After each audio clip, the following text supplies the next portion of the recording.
Next. Welcome into Tips for Gamers. Today we're going to see if the trade offers offered by the CPU in Madden 23 franchise mode are worth it, how to double check if they're giving you the best deal, and maybe some alternatives to look out for. So we put up some high overall guys and then some medium overall guys. We tried some low overall guys, but I don't see many guys going after that. So let's review Tyreek Hill's offers here. Some decent offers is what it appears like. They offered us, the Giants offered us a decent offer, but it looks like they pulled it.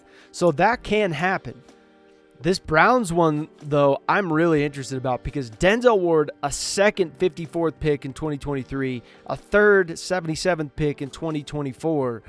Now, to test this out, we're going to offer them, that same trade, and we're going to see, or something a little bit better than that.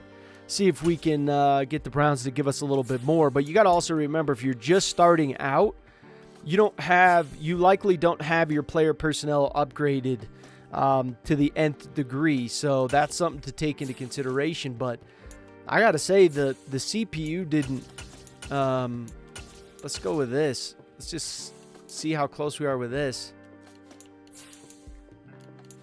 Second round pick, because they always value players, so it's a 54th right there. Not bad. Okay, so they gave us the second, and it was the third 77th. Let's go with this. Nope, didn't. So they didn't give us a better value there. So this is exactly what they offered us. Wow. So they're giving us a better deal than what we can get. And remember, we don't have the staff points upgraded for our player personnel, so we don't get discounts on trading. Something to think about, but I'm impressed. And this is just a way, you guys should always be testing this out and seeing like, hey, are they giving us fair value?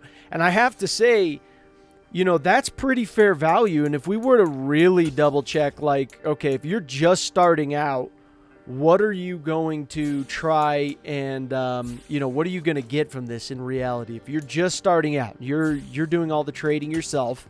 You're not putting guys up and waiting. For a higher overall guy, I would say that this is something to definitely think about. And if we're adding a third round up, what else could we get him with? I mean, I'm sure we could look at a D tackle here and say, because we know we're really, really close, like John Jenkins.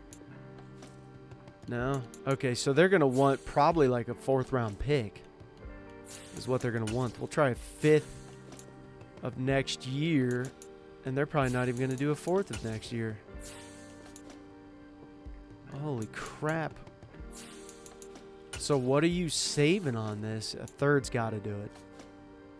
Oh, my Lord. Wow. So you're saving a lot.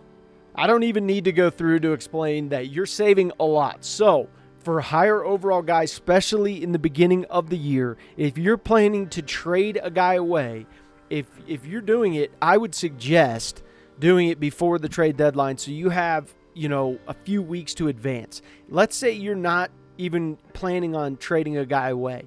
What you need to do is guys that are coming up on contracts or guys that you're unsure about, put them on the trade block and go from there, because at least you have the offers set in place to where you're like, hey, if it doesn't work out, hey, I'll pull them off. But, if it does and you're looking at that and let's say you come on to it week 4, you realize you can't sign a guy like Tyreek Hill and you had him on there, you're going to get a tremendous deal. And they want him.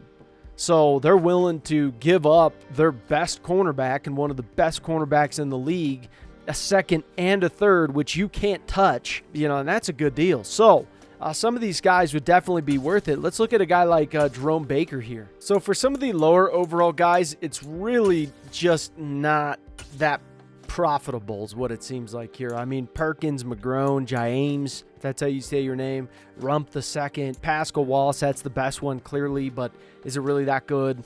And you even have to think about it too with like Tyreek Hill, for example. Tyreek Hill, you can, you could just do a lot with Tyreek Hill. You can trade him to this team for these guys that you trade away for even more because they have easy trade for value, great trade away value. There's a lot to this that you want to be thinking about. And if you want to make it more realistic, then just accepting what they give you is one thing, but it still doesn't mean it's 100% realistic. But like Baker here, if we just scroll through, okay, so we found the Giants. Saquon Barkley would be a guy that I would probably try to go after, so you could try that. It sucks that he shows green interest, because you could go after an aging guy, possibly. I don't think I would go after the kicker. But this one would be one that I would try to go and get these guys. So from here, you may want to look at it, right? Like, all right, I get this value here for these guys. You're going to be able to trade these guys away, pretty solidly. You're going to have a good opportunity to profit from this kind of trading here. You add up Gaskin, you should get this to go through. You could probably add up even more. And always trade from the NFL roster, especially when you're doing quick trading. I'm showing you through the actual trade menu, and this is not one that you should do. But okay, let's just add a guy if I don't really care at this moment in time. Let's go back to the Giants. And then I know they need a wide receiver. They do still have 2 of them. But yeah, you're going to be able to really change things around and get even more and more profit. So you got Shepard and Galladay here. Both of them show green interest.